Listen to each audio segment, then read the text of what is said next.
নমস্কার বন্ধুরা, মীরার রান্নাঘরে আপনাদের সবাইকে স্বাগত। আজ একাদশীতে বানিয়েছি ফুলকো ফুলকো সাবুদানার লুচি। খেতেও হয় দারুণ, আর এটা কিন্তু বানানো একদম সহজ। না আটা না ময়দা, শুধু সাবুদানা দিয়ে এত সুন্দর লুচি বানিয়ে দেখাবো। চলুন তাহলে পুরো রেসিপিটি দেখার জন্য অনুরোধ রইল। এখানে গ্যাসের মধ্যে একটা কড়াই বসিয়েছি, 1 বাটি সাবুদানা নিয়েছি। সাবুদানার পরিমাণটা আপনারা বাড়িয়ে কমিয়ে নিতে পারেন।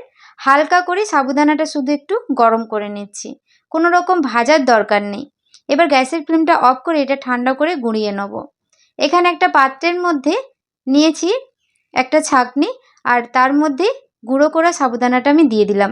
এইভাবে একটু চেলে নিচ্ছি, অবশ্যই আপনারা চেলে নেবেন, এর বড় বড় দানাগুলো এইভাবে ছাঁকা হয়ে যাবে। এবার এটা আমি তুলে নিলাম। সাবুদানার পাউডারের মধ্যে এবার দিয়ে দেবো সেদ্ধ করে নেওয়া আলু, আর ছোট ছোট আলু আমি সেদ্ধ করে ভালো করে গ্রেট করে নিয়েছি।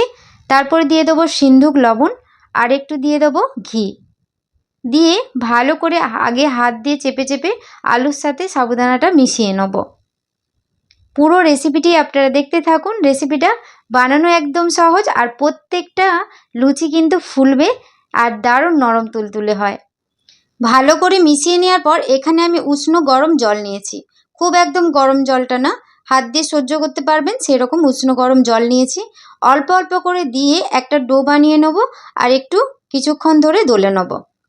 দেখুন এখানে ডোটা আমার মাখানো হয়ে গেছে। এবার ছোট ছোট করে লেচি করে নেব, যেমন আমরা লুচি খাই সেই সাইজ করে লেচিগুলো করে নেওয়ার পর হাত দিয়ে শেপ করে নেব। সবগুলো করে নিয়েছি। এবার কিচেন টাওয়েলের ওপরে একটু ঘি লাগিয়ে নিলাম। অবশ্যই আপনারা ঘি বা সূর্যমুখী তেল একটু লাগিয়ে নেবেন। তারপর এক একটা করে লেচি আমি বেলে নেব। পাতলা যেমন আমরা লুচি বেলি সেইভাবে বেলে নিতে হবে। তবে সাবুদানার লুচি কিন্তু এই ধারটা বেলতে গেলে ফেটে যায়, কোনো অসুবিধে নেই। বেলার পর একটা এখানে বাটি নিয়েছি, দেখুন একটা বাটি দিয়ে এইভাবে আমি গোল করে কেটে নেব, তাতে সুন্দরভাবে লুচিগুলো বেলা হয়ে যাবে। আর সাইডের অংশগুলোকে এভাবে আরেকটা সাথে জুড়ে নিয়ে এটাকেও আমি বেলে নেব। দেখুন একটা আমার বেলা হয়ে গেছে। আপনাদের বোঝার সুবিধার্থে আরেকটা আমি বেলে দেখাচ্ছি একইভাবে। আমার চ্যানেলে আপনি যদি নতুন হয়ে থাকেন প্লিজ আমার চ্যানেলটি সাবস্ক্রাইব করবেন, আর পাশে থাকা বেল আইকনটা পুশ করে দেবেন আমার নতুন ভিডিও পাওয়ার জন্যে। এখানে আবারও বেলে নেওয়ার পর বাটি দিয়ে কেটে নিলাম। এইভাবে আমি সব লুচিগুলো আগে আমি বেলে নেব। আর আগে থেকেই তেলটা আমি গরম বসিয়ে দিয়েছিলাম। তেলটা ভালোভাবে গরম হয়ে গেলে একটা করে লুচি আমি ভেজে নেব। আর এই তেলটা আমি সূর্যমুখী তেলটা ব্যবহার করছি। গ্যাসের ফ্লেমটা হাই টু মিডিয়াম থাকবে, আর প্রত্যেকটা লুচি এইভাবে ভেজে নিতে হবে। দেখুন প্রথম লুচিটা কত সুন্দর ফুলেছে।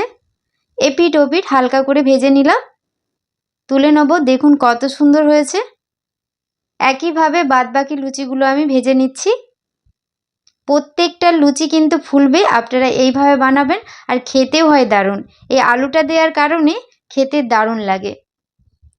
সব লুচিগুলো একইভাবে ভেজে নিচ্ছি, আর প্রত্যেকটা লুচি দেখুন আর কত সুন্দর ফুলেছে।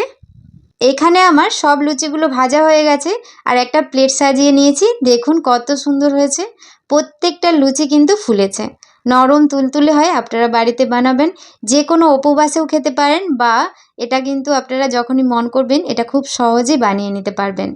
আর আজকের এই রেসিপিটি আপনাদের কেমন লাগলো অবশ্যই কমেন্ট করে জানাবেন। আর রেসিপিটি ভালো লেগে থাকলে প্লিজ একটি লাইক কমেন্ট শেয়ার করবেন। কয়েকটা সবজি দিয়ে আমি রেসিপি বানিয়েছিলাম, একটা সবজি বানিয়েছিলাম, সেটা দিয়ে পরিবেশন করব। আপনারা যে কোনো আলুর দম দিয়ে পরিবেশন করতে পারেন। আর ফেসবুক পেজ থেকে যদি দেখে থাকেন প্লিজ আমার ফেসবুক পেজটা ফলো করে পাশে থাকবেন। সবাই ভালো থাকবেন, সুস্থ থাকবেন। ধন্যবাদ।